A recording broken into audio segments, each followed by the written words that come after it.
Oh, here we go again, ladies and gentlemen. It's showtime! Pete, finish your pepperami and let's get on with it. The bloody European Championships are here, and we're going to be covering it all on the Football Ramble. We'll be coming at you with daily shows all the way through until the end of the group stages. Then once the knockouts get going, we'll be here to preview and review every single game until it all finishes in Berlin on the 14th of July. It's going to be an amazing summer filled with goals, cards, controversies, and a serious amount of notable mad shit, we certainly hope. So make sure you join us for that ride. Yeah. Hit subscribe on your podcast app to ensure that you never miss an episode. Oh, hey! This time next week, England could be out. I'm in the sort of place where I'm so excited, but I know how quickly it all kind of disappears because like there's loads of football. Football's never off the telly, and then it starts to get out of the group stage. Oh, we're losing it. We're losing it. Throw some more games in. Where's my 2 o'clock gone? I want more. So at this point in proceedings, I'm very excited to watch all of the football. And we also got to get involved in the old household discussions that you end up having where you go, are you out of your mind thinking I'm going to the 50th wedding anniversary of a red team when Slovenia, Serbia's on? Exactly. Hungary, Switzerland, no thank you. You'll have a birthday next year. Hurry up, hurry up. It is absolutely It's Slovakia, Romania in a minute. Oh, my goodness. Maybe the Albanians could turn over Italy. I don't know. The great thing is you look at something like Slovakia, Romania and you go, I'm watching it because I'm into it.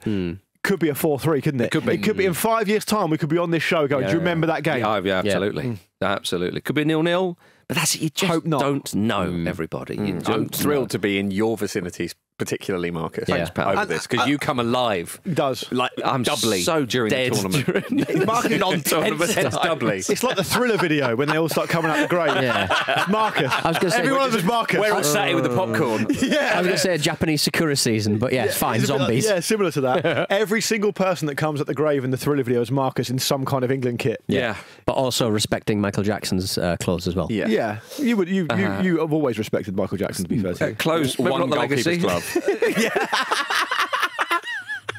You got one glove on. You're loving it. Oh, dear. No dirt on it, Jim. No. Tonight... If the glove fits, you must acquit. Must.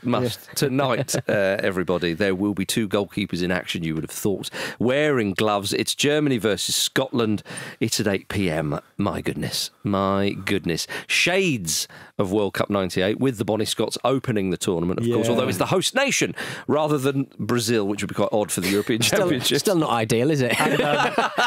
There's not been enough injuries for Tommy Boy to be called up to the squad Not yet, this time. which is a reference to that when he scored an own goal. The Scots did so well in that game as well. Give Tam a break. Yeah, I should do. He had a fine career. But what an amazing opportunity for Scotland. Yes. A lot of people, I'm feeling and I'm reading a lot of positive energy about Scotland's chances of finally getting out of the group stage of a major tournament here. Is this English journalist guilt though? Because I keep thinking it might be that. A lot of people just saying, we need to give... Because all they talk about is England, and obviously people north of the border would be quite rightly upset about that. So I think sometimes they may be over-egging the chances. I'm definitely Team Scotland on this one. Like Andy said, it's a bit of a banana skin for Germany. I see what you're saying, but I don't know how you guys feel, but I look at the Scotland squad and I go, there's a lot of good players in there. There's a lot of... If you look at, say... How many would get in the Germany team, Luke? That's how we always do it, isn't it? That's what we say as English people before every tournament. How many of their team are going to get in our team, and then we lose to them? No, I'm just saying that Pete does say some English people over-egg it. I'm just pulling you back from over-egging it. I think that without question, without any question at all, anyone could get rid of Toni Kroos from that Germany midfield. Do you know what? There's a couple of mates of mine, Spanish, who support Real Madrid, and they're happy that he's gone. They're like, I didn't like him. I thought he was too old. He's a bit boring. Do they just want a shiny new toy though? Yeah, If you support Real Madrid, I think it's kind of rarefied air, isn't it? They're the spoilt kid next door in Toy Story. Let's be clear. But they're pulling bits of players apart and attach them to other players for fun. They've seen him make the odd sideways pass here and there. We're not having that for us. Not for us. Ball up Tony Crabbe, get lost. Yeah, but it's an opportunity for Scotland, isn't it? And I think if they are going to do something, catch them cold. They have to start well, and they have to catch Germany cold for sure. Yeah, before that they're up and running, which we expect Germany will. I know there's some cold water has been poured on the German fire, but they're still a side who boast good players. They've got a proper spine to that side as well. Neuer in goal. Rudiger knows what he's doing in tournaments. You mentioned Kroos, Gundogan as well. For crying out loud. Havertz had a good season. Musiala and Wirtz are where all the excitement comes as well. But they've not been great leading up to this. That is often irrelevant by the time you get gets to the tournament. But part of the reason this is a really intriguing and exciting opening game is that you don't really know what to expect from Germany. I think Scotland have had a fair bit of cohesion. We know how they're going to approach the game. I think a lot of it will be how they sort of potentially weather a storm. But there's a lot of pressure on Germany, and they do. I think maybe this is a dangerous thing to say on the eve of a tournament, but have they maybe permanently lost that fear factor? Maybe, and here's the thing, I'll put it another way. If you said to a team, you have to play Germany in this Euros, but you can choose when you play them, first game. Right, You're not choosing the final or the semi. To Scotland. Yeah. Outrageous. That's the deal they've done. You get them on the first day, you can catch them cold, as Marcus said. So Scotland are really lucky to play them first. I think they should be very grateful. Yeah. Well, it sets the standard high, doesn't it? Because they're in an annoyingly tough group. Yeah. Because tougher than people think. Very much so, because you could qualify by finishing third, but with Switzerland and Hungary in there as well, everyone will fancy their chances. Yeah. But there is probably also something positive to be said for having potentially the toughest challenge first, because it sets the bar. You've got to spin it positively. It's as simple as that. You can't sort of say, we'd prefer them. That's what you've got. Exactly. Deal with it. So you've got to deal with it. And as Stevie I would say Clark, #deal with it. Yeah, exactly. And as Stevie Clark himself, he doesn't want any negative Normans around the camp. Nice. So get rid of them now. Is that what Positive he said? Peters, please. Yeah. As a positive Peter yourself, Peter, how do you feel about that? I don't mind being, because usually it's petering out, which means you're obviously falling. I've never thought about how disrespectful that is to Peters. It's awful. For Pete's sake. Yeah, for Pete's sake as well. Where's my parade? Is for Pete's sake for a positive Peter or a pessimistic Peter? There you go, for Pete's It's sake. actually for constructive Cuthberts. Constructive Cuthbert. Right. Would you rather be known as Positive Pete or Pepperami Pete? Oh, Pepperami Pete, because that would don't think have he's got some a kind of choice. licensing agreement. That's true. That you would get paid earn for me that. money. You're always thinking about that money. Always think about the I was thinking IP. about the meat. I Pete, as he calls himself. Apparently, Franz Beckenbauer will be honoured at the opening ceremony. Will they honour a dead Scotsman? Maybe what? Sean Connery died really recently, according to Vish. Vish is still hoping that Sean's going to be there. No, I think, joking aside, he died, didn't he, at the age of 78? What, this year? Earlier this year. This year, wasn't last year. Okay. And he is a legend of the game. I mean, he's won the World Cup as a player and a manager. Fair enough. I wasn't suggesting they shouldn't be doing this, by the way. But the way you said it was a bit like, well, what's happening here? I'm saying, what's Scotland getting out of it? Yeah, that's true. Is this going to be the future of honouring people? Like, everyone gets one. You get one and we get one. Do you reckon Germany say if we find enough people to honour, we would never have to play the game and therefore we won't lose to Scotland? Is that what you're saying? Could be. Oh, you know what? It hasn't sort of entered my head that there is a possibility that Scotland win this. Could you imagine how much everyone will be bouncing tomorrow if they actually pull it off? 100,000 Scots have gone. 10,000 tickets. It's amazing. When all we need is 90,000 I more. very much enjoyed that bagpipe player falling off his chair in a crowded bar. Cock and balls out, or? It was hard to tell. It was a dark the MPEG compression on the video was too dark. Was he the one because there was a bit of a scuffle, wasn't there? Oh, a couple of Scots fans were taken away in police cars. Right, Was he one of them? Oh, was it like a little mini car that takes the ball out to the pitch? I don't think they were that small. I don't think it was Bonnie Prince Charlie himself. No. The mini car's not coming this year. I know. And that is How are they going to deliver it? Not in an official capacity. No. Oh, do you reckon it could just go outside? Yeah. Well, German fans did that with remote control cars as protests, Right, didn't they, in some of the Bundesliga games. But the idea is that the reason they had the tiny car delivering the ball last time around is because I think Volkswagen were the sponsor. They have Scumbags. got an official mobility partner in the form of an electric car manufacturer. So there's absolutely no reason to not do it. Yeah. They're just not doing it. I think it's laziness in my view. I don't know if the marketing department of that other company suggests the same thing the previous sponsor did. That might also be viewed as lazy. You've got to go with your PowerPoint. You've got to go big. You've got to say, right, we're going to have big Mama UEFA. She's going to give birth to the ball. Amniotic fluid all over the pitch. We're going to be tripping over the thing. And obviously the Bang, Franz Beckenbauer.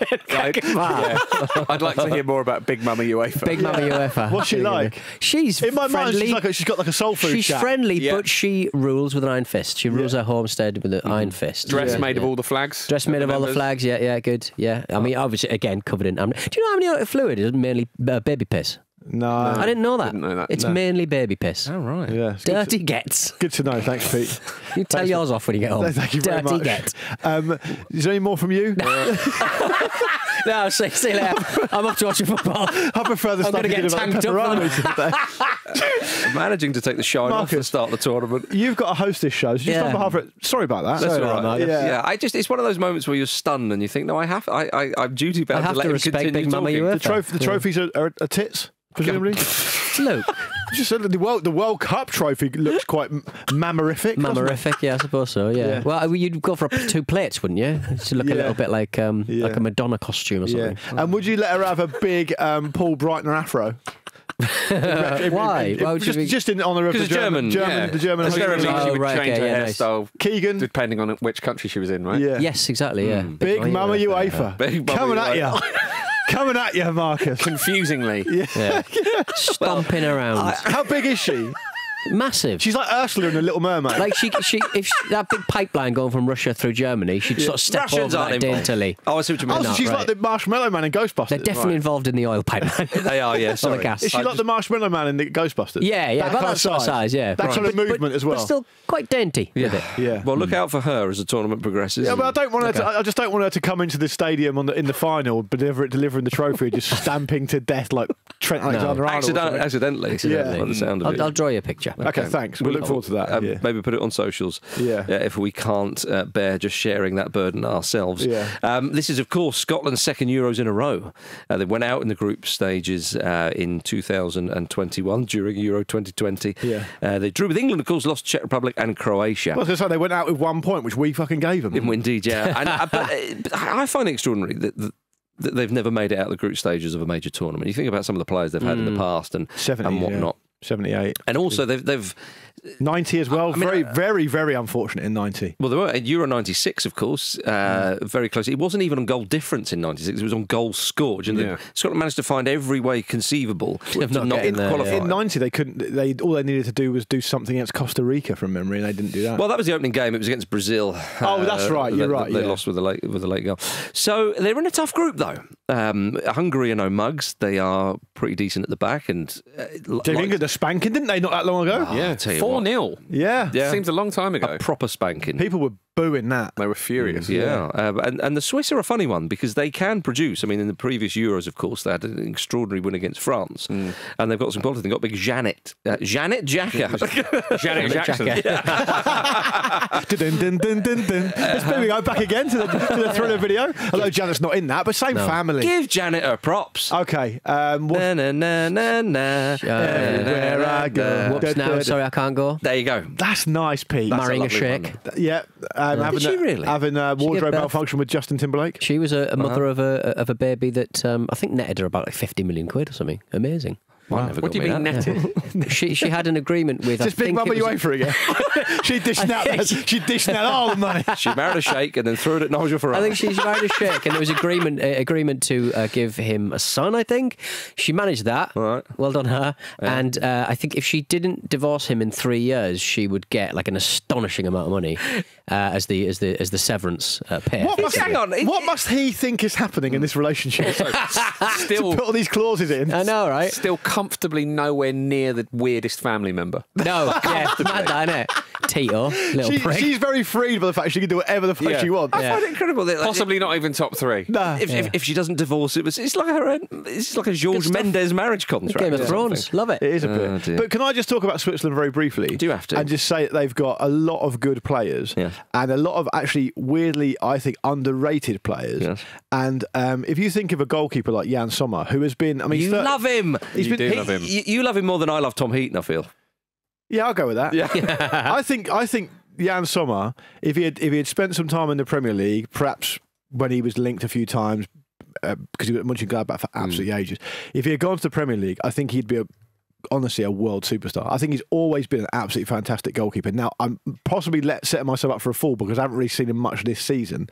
But presumably, he's been a big part of Inter Milan winning the league title this year as well. Inter Milan, get a load of that, Jim. Andy's not here. Internazionale, winning the Scudetto. Yeah, I think year. you'll find they're actually called Inter Lisbon. Sorry. Okay. But yeah, you've got the great goalkeeper, as you rightly pointed out, and I think pretty sure they play with the back three.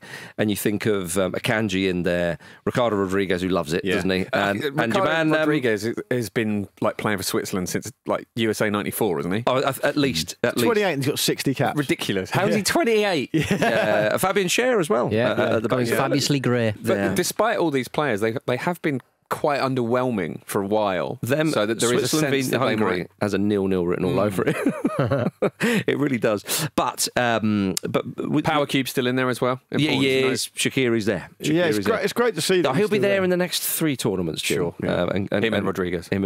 Absolutely. The thing about Switzerland is that you have to make clear that they always seem to get to the very exact stage of every tournament you'd expect Switzerland to get to. It's sometimes the round of 16. Sometimes it's the quarter-final. It's always underwhelming when they go out. It's usually penalties in a low-scoring game. Switzerland, you know what you're going to get. They're a horrible, horrible thing to have to overcome in a group, though, aren't they? Yeah, but when you say it's kind of what you... I mean, for a country the size of Switzerland, you don't produce a load of good players. You've just told me all the players they've got. Exactly, but I'm saying a quarter-final is a very respectable finish. It's exactly where they should be, and that's the hill I'm dying on. Okay. Yeah. Well, if Switzerland won the Euros, that's the Alp.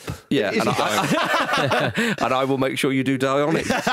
If Switzerland won the Euros, you'd all be going fucking wow. Yeah. If Switzerland went out, it would genuinely still be quite boring, wouldn't it? Yeah, nowhere near as good as Greece.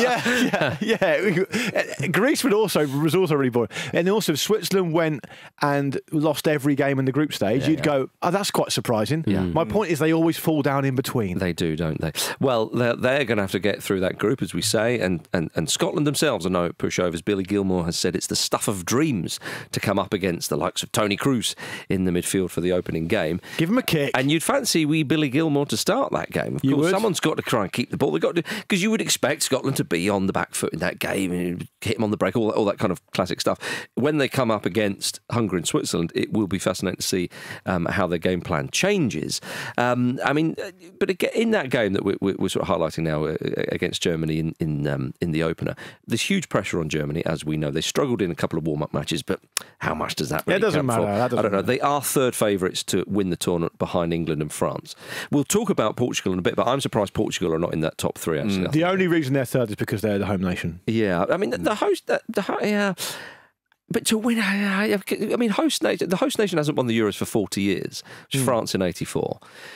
Home advantage, I tend to think, if you look at it statistically, it helps you to a point. Yeah. And I think with let me does it help England, if you're like a bit of a minnow? Definitely, you know what I mean, rather than help. Germany. Yeah, we won't mention Qatar. Or well, first of all, because you definitely qualify. Yeah, no, but you're right. Which in itself can be a poison chalice, though, right? Yeah. I think basically it helps until the fans start shitting themselves and get nervous, which is what England fans did at Wembley in the final. So you can feel that. I mean, it's nerves, funny. was it?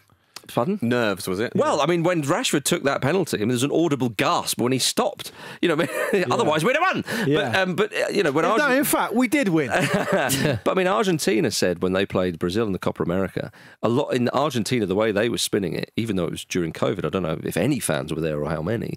They said, "Oh, we're really happy that the final's in Brazil because there's more pressure on them." Yeah. You know, it's weird, isn't it? So, and you also found, do you remember back in the day with the World Cup, the holders would always automatically qualify, and the nations got together. I think it might have even been put forward by Brazil saying, we don't want this because we can't prepare. There's no competitive games building up to it. Yeah. So we want to actually make sure that everyone has to qualify again, so there's enough jeopardy to get through to get us competitive. Yeah. I think the point I was making when you said they're third favourites, it's just that they, given the recent couple of years they've had, all the upheaval, which has been uncharacteristic for them, as well as the underwhelming performances in international tournaments recently, they would just be lower down the pecking order if they weren't the hosts. Yeah, it's had an effect on the betting odds for them as favourites, as far as favourites go.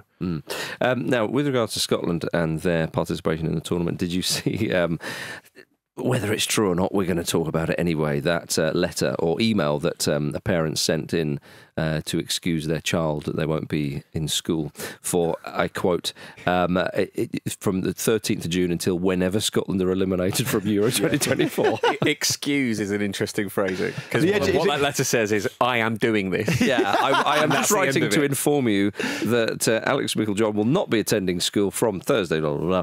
We'll be going on an educational trip through Germany, visiting several cities where we will study the extreme emotional highs and lows that only a Scotland fan goes through. Donny's not having this. I'm not having it. I don't think it's good stuff. You don't think? I think it's good stuff. I just kind of like. I don't think it's true. It can't be true. Well, I mean, he's sent it and he's put it on Twitter. I mean, I just think there's kind of. Well, I mean, like the spelling and the grammar are correct. It can't be true. The school, like because it's become such a big story. You sort of see it on every kind of banter kind of Archbishop of banter. Yeah, that sort of stuff. Yeah, you sort of see it all over the place. You do sort of think, school kind of has to play along now, otherwise they look like absolute maniacs. But I mean, you still get the fines either way. You're still getting 4 weeks of fines. You're going to learn a lot more sucking on the teat of Big Mama UEFA in a couple of weeks. Yeah. And you are sitting in a boring classroom with other boff chops, Jim. If he'd have written that, I would have been on board. But otherwise, I just think boffs everywhere at bad school. stuff. Yes, I think it's tepid stuff. Is it shoveling mountains of terrible stuff? It's WhatsApp forwarded stuff. Yeah. Isn't it? Well. Is the resolution of the JPEG annoying you as well? Yeah. Well, usually when someone sends me that from the football team, it's usually accompanied by a sex noise, a really loud one. Yeah, that one. Disappointing. Yeah. It's always the same one. Yeah. I pointed out to my partner and said, if you ever hear this one, I'm not up to stuff. Yeah. It's a forward from someone in the football team. Right. That's exactly what a person who looks like you would say. But if Scotland I've actually found the original video, so I can watch that any time I want. If Scotland win the Euros, looking back on this kid's education, is it going to be? It's going to be an amazing memory for him to have been there. Well, I can tell you which cities that Alex will visit if Scotland do win the Euros as group winners. Okay, I love it because we on Lions Watch we got to about the quarterfinals mapping out England's route to the final. I went, "Oh, sod this! This is just stupid." Well, Scotland, we're going to honour you by giving your potential route to the final as group winners. So if Scotland win that group, they will face possibly Denmark in Dortmund. Nice. Okay. At the Westfalen Stadium. At the Westfalen Stadium. Very nice. Yeah, or the other stadium in Dortmund. There's a football museum there. There's a football museum there. I've been to it. That's right. Yeah, a quarter-final will be in Stuttgart. Possibly against Spain. Great transport links to the east. There you go. Semi-final will be in Munich at the Allianz Arena. Steins full of baby beer for the boy. And the final, possibly against France, would be at the Olympic Stadium in Berlin, of course. Very nice. As we know. That one won't change. Can write his as long album. as there's like an Oxbow Lake or two near some of those cities, you can probably catch up with what he's learning on the curriculum at that sort of stage of education anyway. Just do a bit in the book about ancient Egyptians, which is what everyone's doing at that age, and crack on with your football, lad. Yeah, and if Scotland finishes group runners-up, Berlin, Dusseldorf, Munich, and then back to Berlin. There we go. Nice. What a trip. What a trip for the lad. Win the group, though. Yeah, let's get that win done. the group, and I think it will be slightly more educational. In summary, do you guys think that Scotland have got a chance? I think they've got a chance. I think they've got a chance of finishing third. No, as in the game tonight. In the game tonight, I think they have a chance of a draw. Actually, I do. Remember Italy, Ireland? I reckon it's going to be that kind of match. A World Cup '94. A 1-all. Ray Houghton. That was 1-0 to Ireland, of course. Yeah. It wasn't it? Sorry, they won. Sorry, I want 1-all then. There's no way Germany two-thirds of the world is covered with water, the other third's covered by Paul McGrath. Yes, exactly.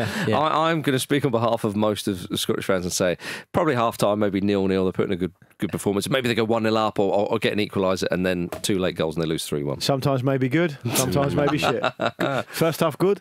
Yeah, second half not so good. Yeah. Good luck to him, though. What a great, exciting thing to do. Yeah. Look forward to it. A German man called Jürgen Klinsmann has backed England to win the tournament. It's the last thing we need. He also said England would be popular champions in Germany, as long as they don't beat Germany, as they are respected and admired as a team. When was the last time he was in Germany? I was about to say, Jürgen, you haven't been to Germany for about 15 years. Yeah. The things you have to take into account when you listen to Jürgen Klinsmann saying these things is, as you point out, he lives in LA. He has done for a long time. He was talking to a UK tabloid who are paying him. And also, everything he says is essentially from opposite land. Yeah. He'll do I remember him doing the occasional Zoom to convince the authorities to let him keep the South Korea job. That's right. That's basically how he's working. All right, well, look, if you're really that concerned about it, I can do a Zoom a week Thursday. Yeah. I'll give you half an hour. No later than 5 p.m. Yeah. I don't care what time that is. Yeah, indeed. Well, have you seen that Phil Foden has been to see a psychic as a part of his preparations for the tournament? I did see this. She's 24. That's younger than Declan Rice. She's 24 in this iteration of her. Yeah. Do you reckon? We don't know how many lives she's lived. Is that all part of it? I don't know. I thought it was all just. I think it probably changes depending on, how she feels when she gets out of bed that morning. I just wouldn't trust one who's 24. Apparently she's 25. Oh, that changes everything then. She's eaten more of the future. I like she's now a lot more experience. I think you like this. I like this because I think Phil Foden is trying to cancel out Yuri Geller turning on us. Oh yeah, nice. The other day he's covering all the bases. Snapping all the spoons. She's only, to be fair to mum of three, Chloe. She's only charging £35 a session, and claims that she started doing it because she was simply just started seeing angels and dead people in her house. Yeah. Wow. So who wouldn't do the same thing? She also said, "I only do positive information. I don't tell you when you're going to die," which does imply that she knows. Yeah. She keeps it to herself. Yeah. What's going to happen tomorrow? You'll have a lion. You will have a lion. You got an holiday, yeah? Are you getting there? Oh, interesting. Yeah. Can I find out when I want to die, please? You've only paid £35. Yeah. That's a premium service. Session over.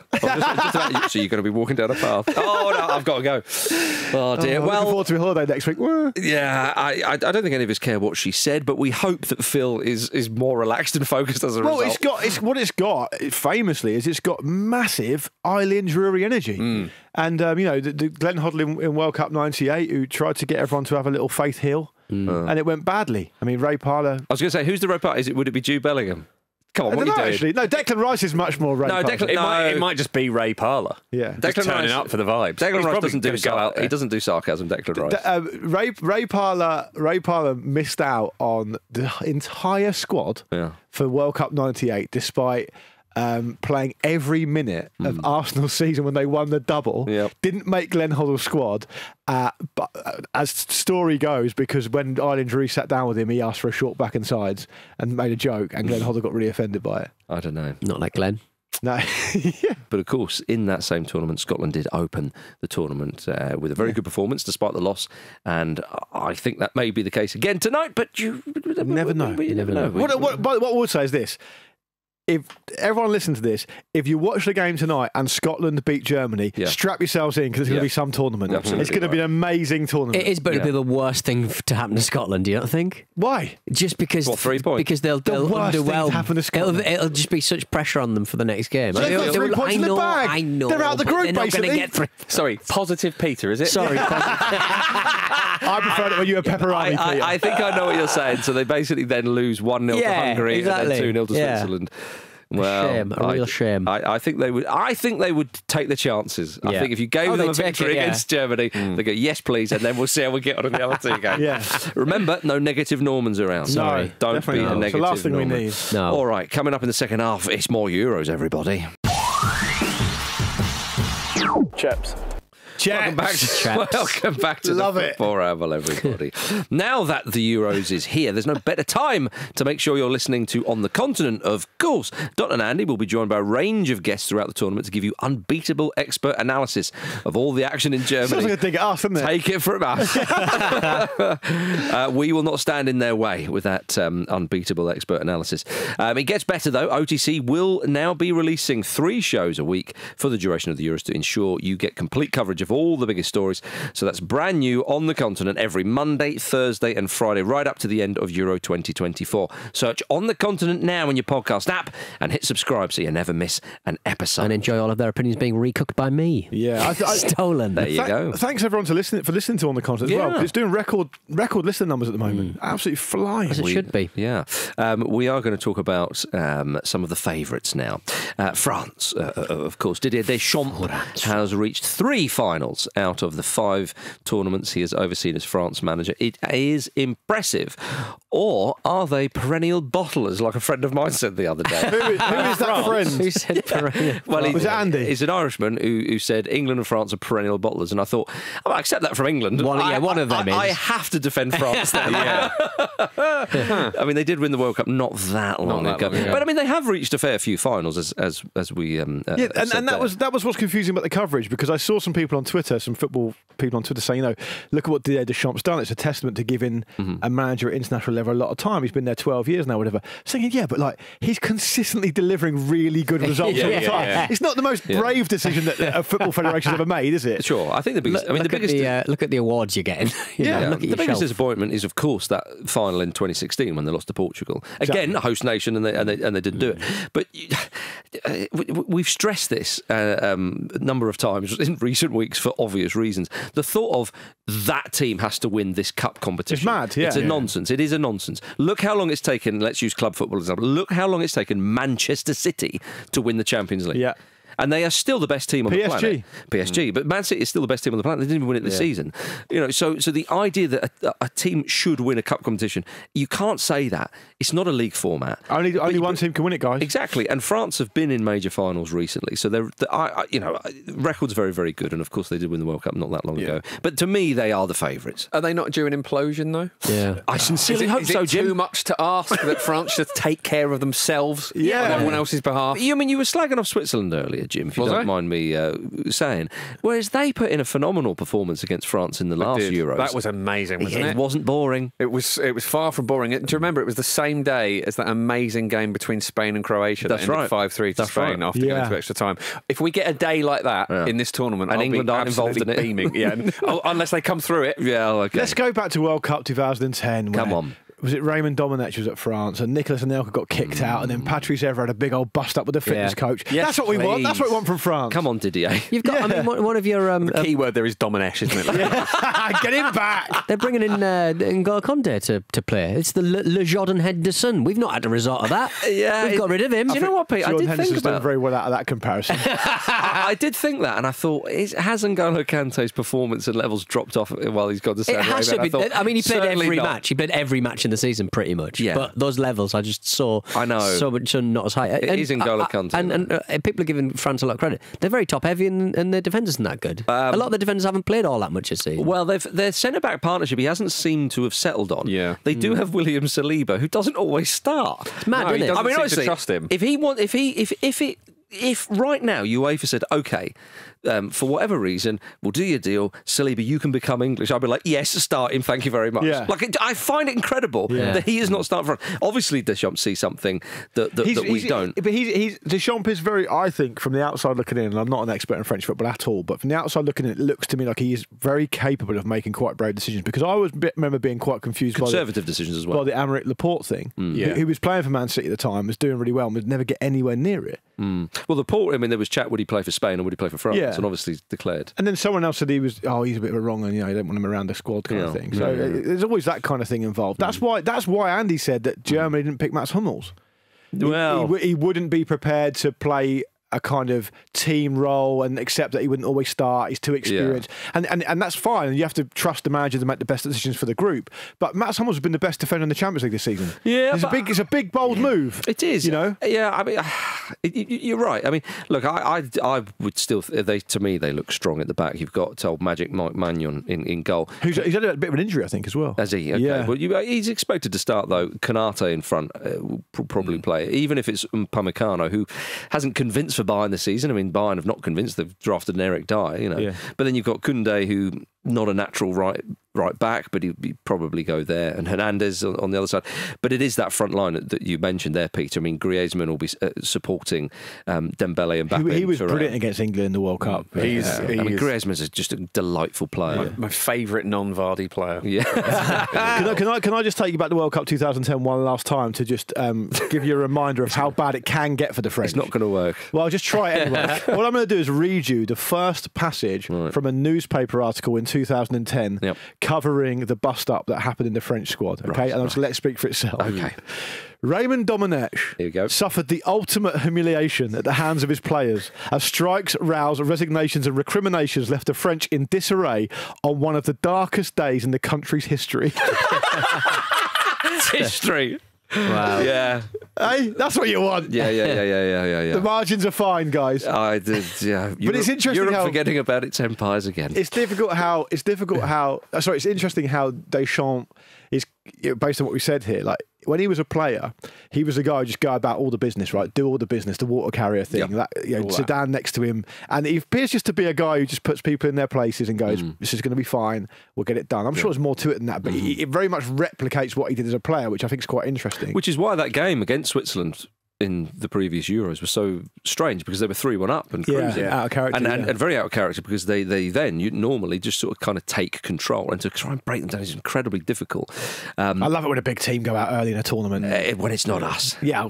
Lads, it's us. I'll take that as a given, though. I shouldn't have to clarify that. One interesting thing about the way they play, though, is they do give Mbappe essentially a free role where he doesn't have to do any defensive duties. And if you do that, however good the player that you're allowing to do that is, you are going to leave some space, right? So there's a vulnerability there. It's like the hole in the Death Star, isn't it? A little bit. So it's there for everyone to see. So what you're saying to the Dutch and I forget off the top of my head who's it, Poland is it else in the group is go down that flank. Yes. There you go, lads. Stick your pepperoni in that hole there. Blow the whole thing up. Yeah, it's an idea that I'm sure they'll try and maybe not be able to succeed at. But they look very. I mean, it's just the pace on them with Dembele as well. So I'll piss off.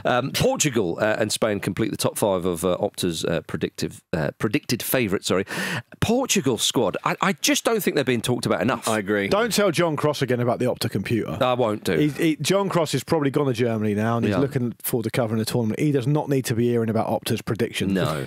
Fucking send his mind. He's more of a Paul the Octopus. Yeah, big time. Octopus. Sorry.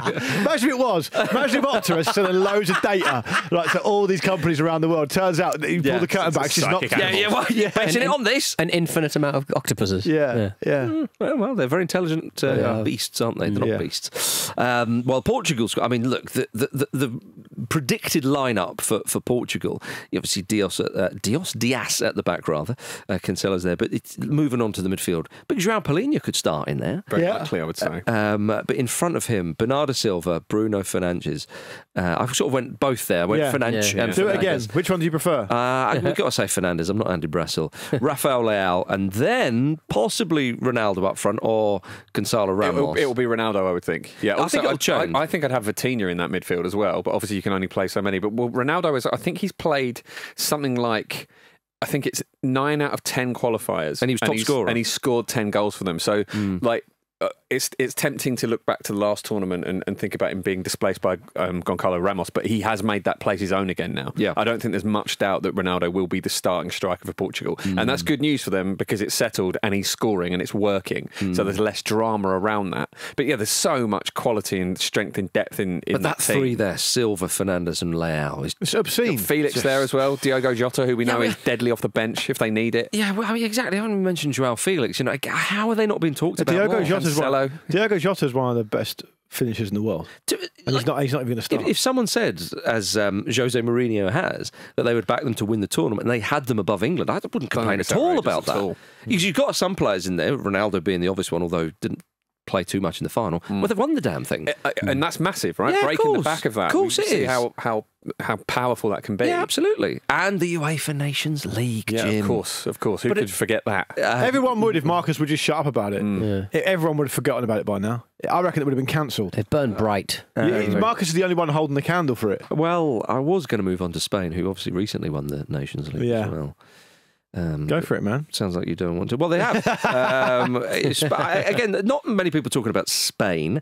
I mean, our very own Andy Brassel was quoted in Sky Sports as saying, I don't really fancy Spain at this tournament. Why is he on Sky Sports? He's showing off. He is showing off, yeah. I mean, Luis de la Fuente, who's the manager, Andy also is quoted by saying he's not the same quality coach as Luis Enrique, which of course is true.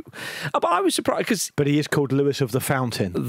So you have to respect that, surely. I very much respect that. And let's hope we see his fountain spraying everywhere. Do we hope that? Yeah. I suppose what's not good for the general public is good for the Ramble. Get caught short. Yeah. But Yogi Love would be happy about it, wouldn't he? But it'd take a lot of... push me down the... down the old gross chart. Yeah.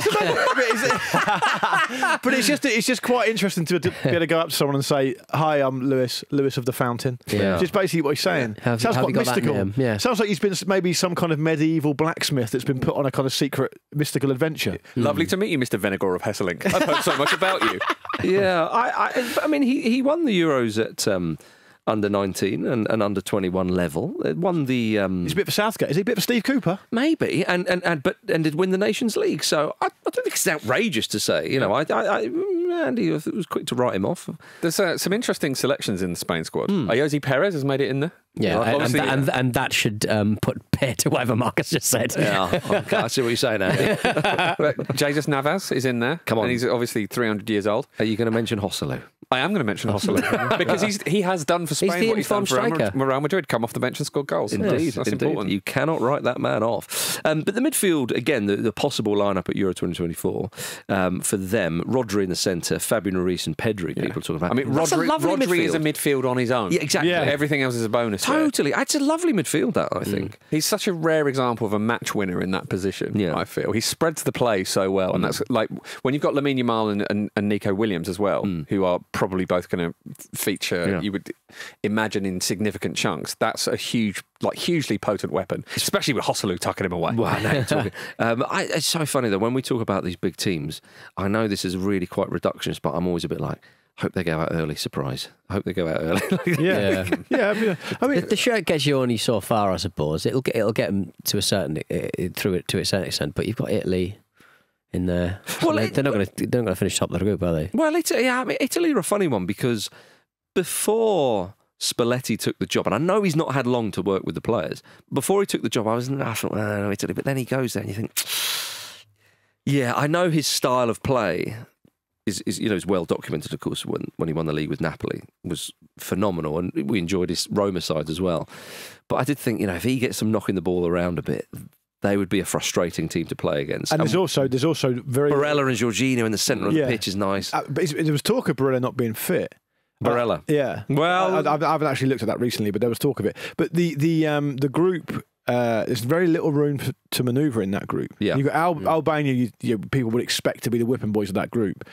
But Spain, Croatia and Italy in the same group is quite packed. Yeah. And I know that third place can go through if they do well, but the thing is, you wouldn't necessarily go through as third if you get whooped by the other two big teams anyway. So it's because it's obviously based on who the best ranked third place teams are. So what you've got to be looking at, I think, in the fine margins of this type of format is that Spain opened their tournament against Croatia and Italy opened their tournament against Albania. Now, you would prefer to be in Italy's position there because if there's any kind of ring rust whatsoever, I'm not trying to write off Albania, but they are clearly the weakest team in that group. You'd rather be playing them first rather than having a big gun to face up to. That's what's worth looking at in these group phases, these formats, because in the case where you've got some traditionally big hitters in the same group, I know Poland are playing Netherlands first and Austria are playing France first. But if it had gone another way and France were playing Netherlands first, it becomes massive. Like from the very, very first group game, it's huge. So I think the fact that Italy have got Albania first, I think, does help them. Well, you mentioned Austria there. I think they might be one for the hipsters because big Ralf Rangnick's in charge. Yeah, they've had a good record under him as well. Well, under his tutelage, they've beaten Italy and Germany. They beat Turkey 6-1. Not lost many games. No, another boff. Another boff. He is an absolute. I mean, he is an absolute. Couldn't fix the roof at Old Trafford, could he? Hey, whereas he ran away from that, didn't he? That was the big job. He couldn't do it. Doesn't like getting his hands dirty. All wet. Not all wet. Yeah, that's back to Yogi Love again, isn't it? Oh no, dearie. Imagine if Yogi Love just appeared in the stands at the first game. Oh, he'll be there. And was just pissing everywhere. Covered in, Why'd you have to take it that extra step? Pete? I'm fine with it. Yeah. Obviously, I'm fine with it. I know he's fine with it. I'm positive, Pete. We should set anything to it. Positive Pete these days. Positive pissy Pete. Yeah, exactly. Yeah. Oh, dearie me. Well, who are the other sides that we're kind of looking forward to seeing? Because there are some names in there. You think, blimey, we haven't seen the likes of them for a while. Or maybe in the previous Euros we did, but they didn't give much of an impression. I mean, Georgia are a new side. Yeah, and it's lovely to see another St. George's cross there, isn't it, boys? Yeah. Especially with Kavica Kvaratskhelia. Yeah. Kvaradona, Jim. Just the one little stumble in there from me. I'm quite pleased with that. You're hoping they go out early, are you? That's why you got to go with Kvaradona. Yeah. But he's such a great player. It's great to see the likes of him there. And it feels like a bit of a throwback, isn't it? Yeah. Doesn't it, to have sort of a small country with this one absolute superstar? Yes. And I'm looking forward to watching him play. Very good keeper as well. You're a fan? Keeper. Okay, yeah. Apparently one of the ones to watch this tournament. Ooh. His name is Georgi Mamadashvili. Mama UEFA Dashvili. Mama Dashvili, yeah. Mama Euros. That's what you like. Big Mama Dashvili. Yeah, there you go. Speaking of those countries, you mentioned a throwback and having a stand-up player. Romania went undefeated in their qualification. They did, and they were in the same. By the way, they were in the same group as Switzerland, and they topped that group fairly easily. Right. However, in on the continent Euros preview, Romanian football expert Emanuel Roju described the team as an average group of players. Yeah. He credited manager Edward Iordanescu for turning them into overachievers. So get the dye out. Yeah. Get the bleach out. Get those bleach. It's not a World Cup '98 references so far on this show. It was. I listened to that episode. It was really insightful and intriguing, but it also smacked off someone who cares quite a lot about Romania. Didn't want to jinx them. Yeah, right. They're overachievers, average group of players. Nothing to see here, everyone. Don't you worry. Let's move on. Oh, what? We're in the second round, aren't we? I actually think, at the risk of doing an Andy Brassel, I actually think they could do okay, Romania. Well, that wouldn't surprise me. They qualified really strongly. Yeah. Like I say, with a group that contained Switzerland, who they beat, and I think they got a pretty creditable draw away from home against them. And also, look at the group. Well, exactly. The group is very, very favourable to them because although they've got Belgium in there, there's Slovakia and Ukraine. And it wouldn't be surprising at all to see Romania top that group. And crucially, they play Ukraine first, and they'd be fancying themselves to win that. And maybe build a bit of momentum. What do you think of Belgium? I mean, De Bruyne, Lukaku, we know these. All the big egos have gone. Lukaku's playing really well at the moment. Yeah. Like, why wouldn't he bangs them in at international level? He's got a lot of goals for them, hasn't he? But I think there's the thing that makes Belgium interesting to me is players like Jeremy Doku, Arthur Vermeeren as well, Johan Bakayoko. Courtois. No Courtois, of course. Yeah, Tielemans is in there. Yeah, it's the younger players really for me. Okay. I think and Onana as well from Everton. Like we've seen a lot of people very excited. A lot of people were excited about Johan Bakayoko.